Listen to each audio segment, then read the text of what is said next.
भारत माता की।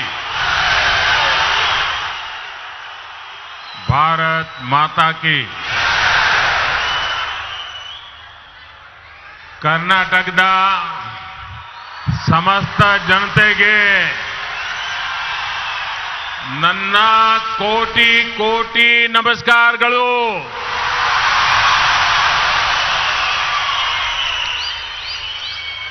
मंच पर विराजमान पूज्य स्वामी जी, कर्नाटका के गवर्नर श्री थावरचंद गहलोत जी, यहां के लोकप्रिय मुख्यमंत्री श्री बसवराज बोम्मई जी, पूर्व मुख्यमंत्री श्रीमान येदियुरप्पा जी, केंद्रीय मंत्रिमंडल के मेरे सहयोगीगण, राज्य सरकार के मंत्री, सांसदगण, विधायकगण, अन्य सभी महानुभाव और विशाल संख्या में पधारे हुए मेरे प्यारे भाइयों और बहनों,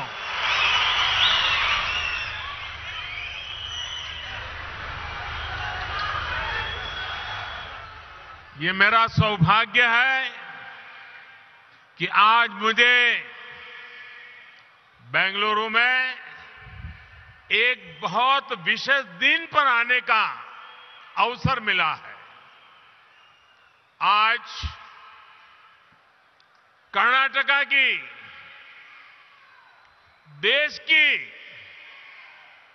दो महान संतानों की जन्म जयंती है। संत कनकदास जी ने हमारे समाज को मार्गदर्शन दिया, तो उनके ओववाज ने हमारे गौरव, हमारी संस्कृति की सुरक्षा के लिए योगदान किया। मैं इन दोनों विभूतियों को पुनः एक बार नमन करता हूं।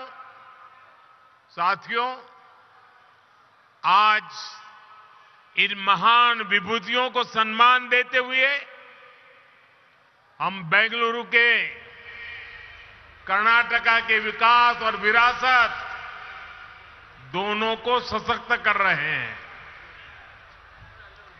आज कर्नाटका को पहली made in India Vande Bharat train milli.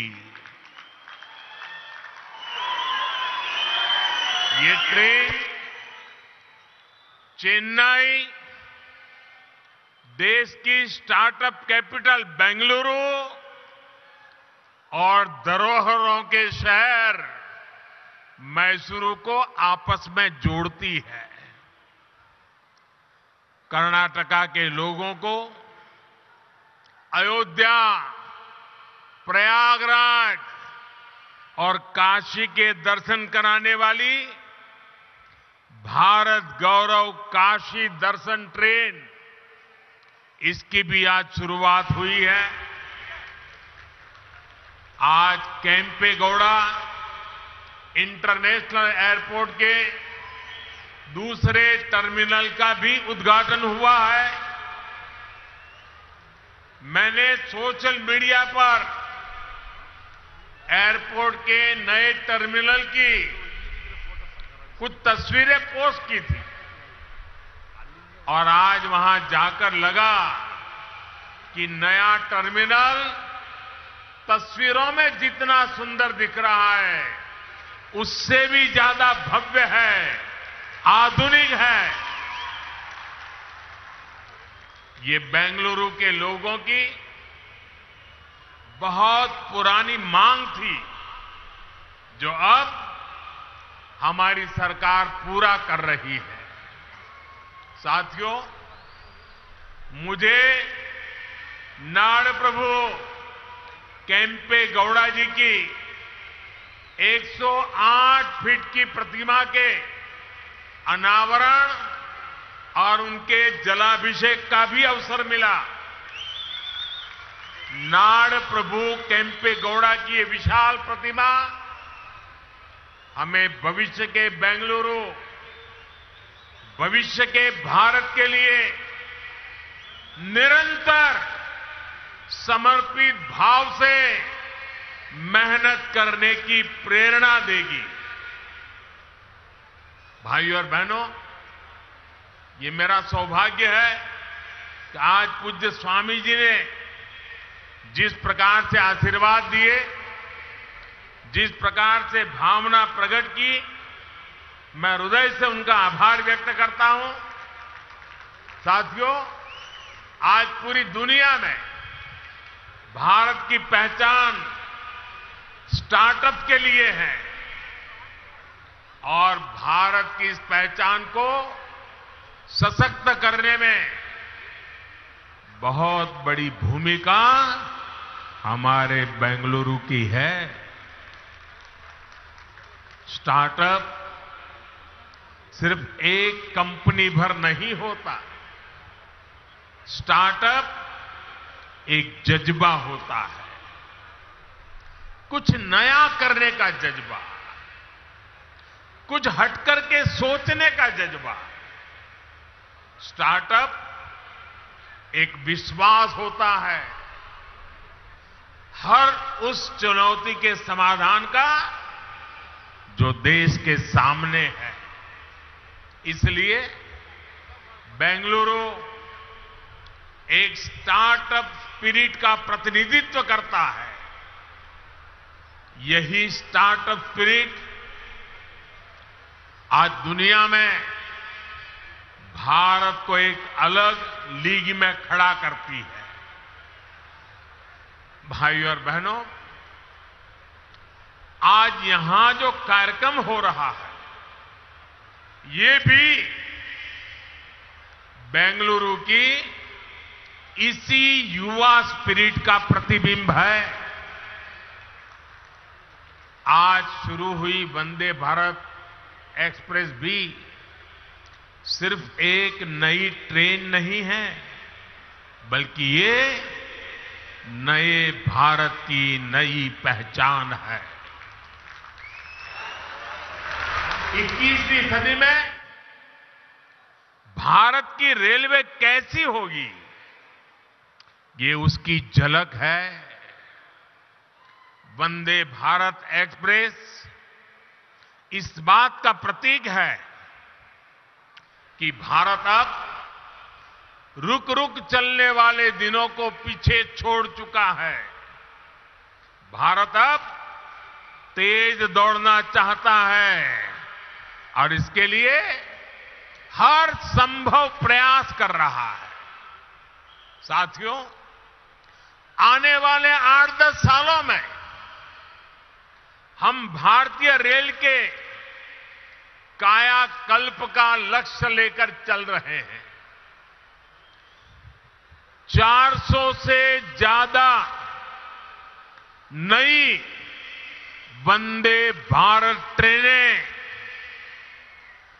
Vistadome coaches भारतीय रेल की नई पहचान बनने वाले हैं। मालगाड़ियों के लिए डेडिकेटेड फ्रेट कॉरिडोर,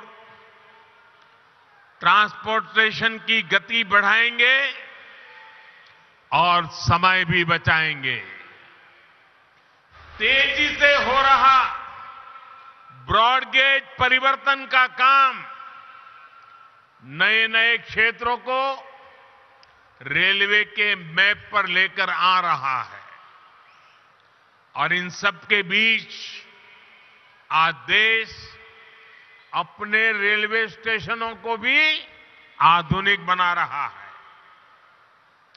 आज आप बेंगलुरु के सर एम विश्वेश्वरैया जी के रेलवे स्टेशन जाते हैं तो एक अलग ही दुनिया का अनुभव होता है। हमारा लक्ष्य देश के बड़े रेलवे स्टेशनों को इस प्रकार आधुनिक बनाने का है।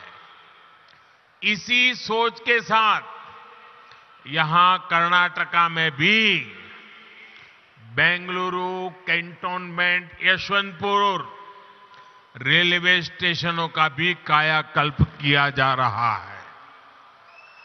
साथियों, विकसित भारत के निर्माण में हमारे शहरों के बीच कनेक्टिविटी की भी बड़ी भूमिका होगी।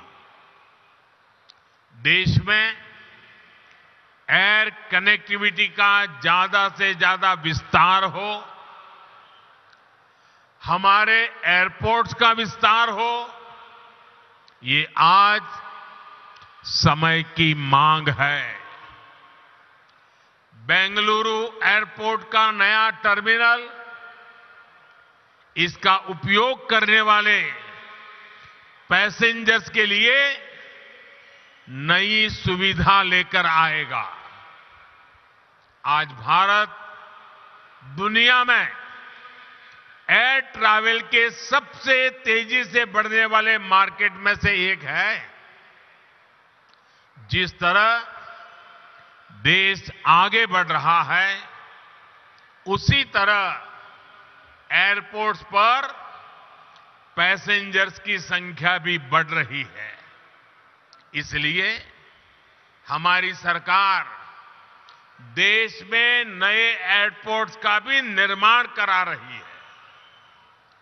2014 से पहले देश में 70 के आसपास एयरपोर्ट थे, 70। अब इनकी संख्या 140 से ज्यादा हो गई है, डबल। बढ़ते हुए ये एयरपोर्ट्स हमारे शहरों का बिजनेस पोटेंशियल बढ़ा रहे हैं, नौजवानों के लिए नए अवसर भी बना रहे हैं। साथियों, आज पूरी दुनिया में भारत में निवेश के लिए जो अभूतपूर्व विश्वास बना है, उसका बहुत बड़ा लाभ कर्नाटका को भी मिल रहा है। आप कल्पना कीजिए, बीते 3 वर्ष जब पूरी दुनिया कोविड से प्रभावित रही, तब कर्नाटका में लगभग 4 लाख करोड़ रुपए का निवेश हुआ। पिछले वर्ष एफडीआई को आकर्षित करने में कर्नाटका देश में अग्रणी रहा है। और ये जो निवेश हो रहा है, ये सिर्फ आईटी सेक्टर तक सीमित नहीं है, बल्कि बायोटेक्नोलॉजी से लेकर डिफेंस मैन्युफैक्चरिंग तक हर सेक्टर का यहां विस्तार हो रहा है। देश में एयरक्राफ्ट और स्पेसक्राफ्ट इंडस्ट्री में 25% हिस्सेदारी ये हमारे कर्नाटका की है। देश की सेना के लिए जो एयरक्राफ्ट और हेलीकॉप्टर हम बना रहे हैं, उसमें से लगभग 70% यही बनते हैं। देश में इलेक्ट्रिक व्हीकल मैन्युफैक्चरिंग में भी कर्नाटका बहुत आगे है। आज फॉर्च्यून 500 कंपनियों में से 400 से अधिक कंपनियां कर्नाटका में काम कर रही है, और ये लिस्ट लगातार बढ़ रही है। ये सब कुछ इसलिए हो रहा है क्योंकि आज कर्नाटका डबल इंजन की ताकत से चल रहा है। भाइयों और बहनों, आज बात चाहे गवर्नेंस की हो या फिर फिजिकल और डिजिटल इंफ्रास्ट्रक्चर के निर्माण की, भारत एक अलग ही लेवल पर काम कर रहा है। आज पूरी दुनिया हैरान होती है जब भारत के डिजिटल पेमेंट भीम यूपीआई के बारे में सुनती है, क्या 8 वर्ष पहले ये कल्पना करना भी संभव था? Made in India, 5G technology, क्या ये सोचा भी जा सकता था? इन सब में बेंगलुरु के युवाओं की, यहां के प्रोफेशनल्स की बहुत बड़ी भूमिका है। 2014 से पहले के भारत में ये चीजें कल्पना से परे थी। इसका कारण ये है कि तब जो सरकारें थी उनकी सोच ही पुरानी थी। पहले की सरकारें स्पीड को लग्जरी तो स्केल को रिस्क मानती थी। हमने ये धारणा बदल दी है। हम स्पीड को भारत की आकांक्षा मानते हैं और स्केल को भारत की ताकत मानते हैं। इसलिए आज भारत पीएम गति शक्ति नेशनल मास्टर प्लान के तहत देश में इंफ्रास्ट्रक्चर का विकास कर रहा है। हम सभी साक्षी हैं कि कैसे अतीत में इंफ्रास्ट्रक्चर के निर्माण में सबसे बड़ी समस्या तालमेल की रहती थी। जितने ज्यादा विभाग, जितनी ज्यादा एजेंसियां, उतनी ही देरी निर्माण में होती थी। इसलिए हमने तय किया कि सबको एक प्लेटफॉर्म पर लाया जाए। आज पीएम गति शक्ति नेशनल मास्टर प्लान के तहत 1500 से ज्यादा लेयर्स भी हैं। डेटा विभिन्न एजेंसियों को सीधे उपलब्ध हो रहा है। आज केंद्र और राज्य सरकारों के दर्जनों मंत्रालय, दर्जनों विभाग इस प्लेटफॉर्म से जुड़ चुके हैं। आज देश नेशनल इंफ्रास्ट्रक्चर पाइपलाइन के तहत इंफ्रा पर लगभग 110 लाख करोड़ रुपए के निवेश का लक्ष्य लेकर चल रहा है। देश में ट्रांसपोर्ट के हर माध्यम एक दूसरे से जुड़े, एक दूसरे को सपोर्ट करें। इसके लिए देश का बल, पूरी ताकत मल्टी मॉडल इंफ्रास्ट्रक्चर पर है। कुछ समय पहले ही देश ने नेशनल लॉजिस्टिक पॉलिसी भी लॉन्च की है। ये पॉलिसी देश में ट्रांसपोर्टेशन का खर्च कम करने, ट्रांसपोर्टेशन को इनोवेटिव बनाने में मदद करेगी। साथियों, भारत को विकसित बनाने के लिए फिजिकल इंफ्रास्ट्रक्चर के साथ ही देश के सोशल इंफ्रास्ट्रक्चर का भी मजबूत होना उतना ही आवश्यक है। मुझे खुशी है कि कर्नाटका की डबल इंजन सरकार सोशल इंफ्रा पर भी उतना ही ध्यान दे रही है। बीते 8 वर्षों में देश में गरीबों के लिए 3.5 करोड़ घर बनाए गए हैं। यहां कर्नाटका में भी गरीबों के लिए 8 लाख से ज्यादा पक्के घरों को स्वीकृति दी गई है।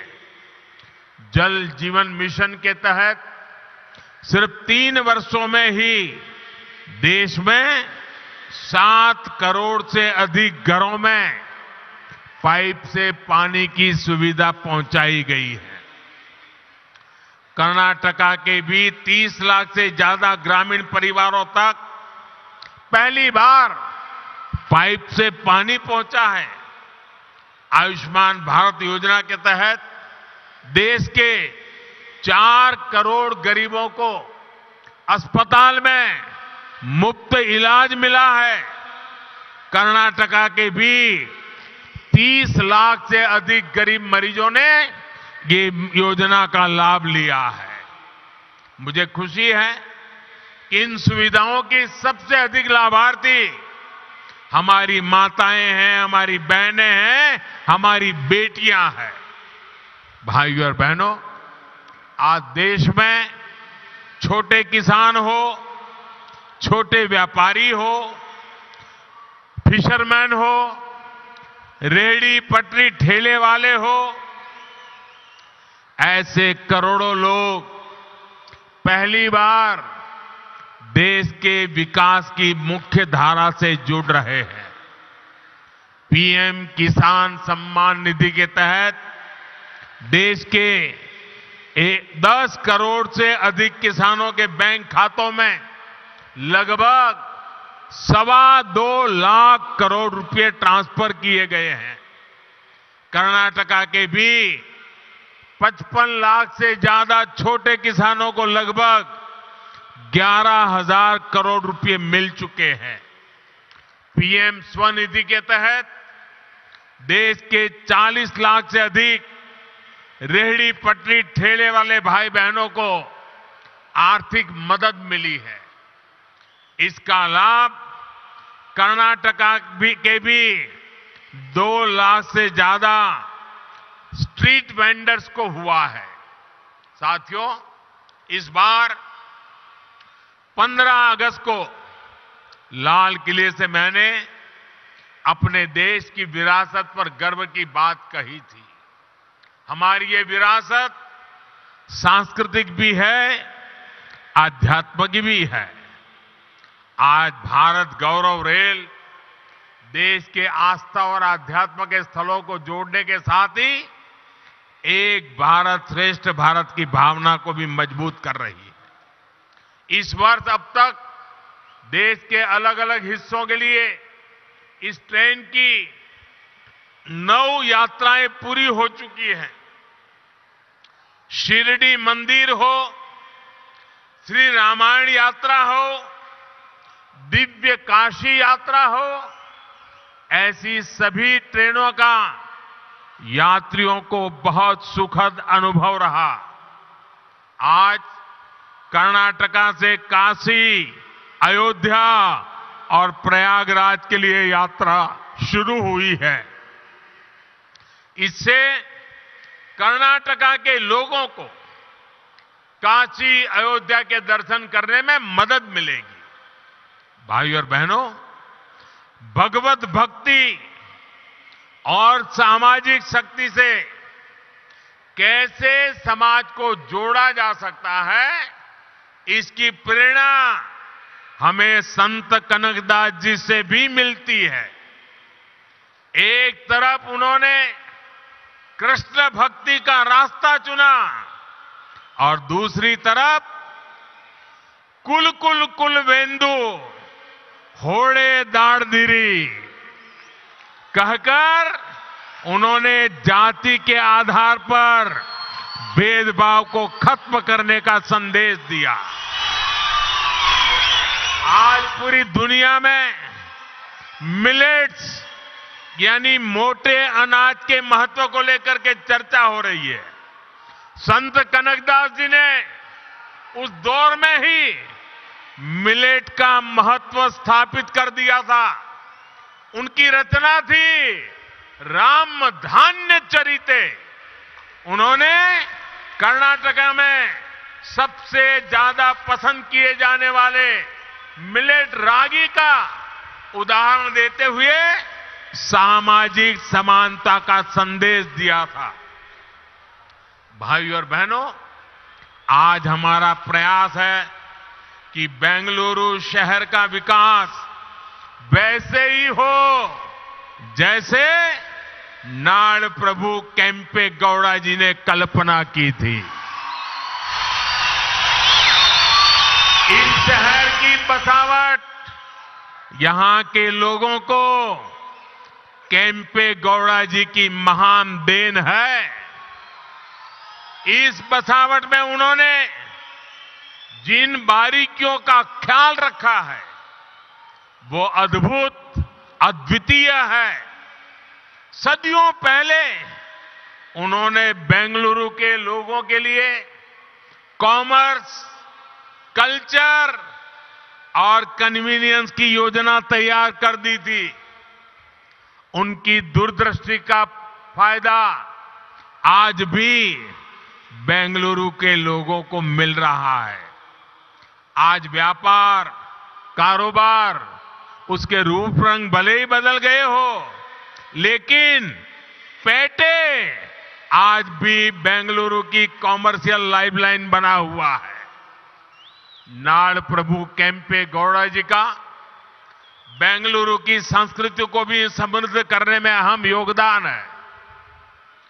यहां का मशहूर गवि गंगाधरेश्वर मंदिर हो या बसवनगुड़ी इलाके के मंदिर, इनके जरिए केम्पे गौड़ा जी ने बेंगलुरु की सांस्कृतिक चेतना को हमेशा के लिए जीवंत बना दिया। बेंगलुरु शहर के लोग इस शहर की ऐसी बेमिसाल बसावट के लिए केम्पे गौड़ा जी के हमेशा आभारी रहेंगे। साथियों, बेंगलुरु अंतर्राष्ट्रीय शहर है। इसे हमें अपनी विरासत को संवारते हुए आधुनिक इंफ्रास्ट्रक्चर से समृद्ध करना है। ये सबका प्रयास से ही संभव है। एक बार फिर आप सभी को नए प्रोजेक्ट के लिए मैं बहुत बहुत बधाई देता हूं। पूज्य संतगण ने आकर के आशीर्वाद दिए, मैं उनका आभार व्यक्त करता हूं। और इतनी बड़ी तादाद में उमंग और उत्साह से भरे हुए कर्नाटका के नौजवान, कर्नाटक की माताएं बहनें, यहां का किसान हमें आशीर्वाद दे रहा है। मैं हृदय से आपका बहुत बहुत आभार व्यक्त करता हूं। धन्यवाद।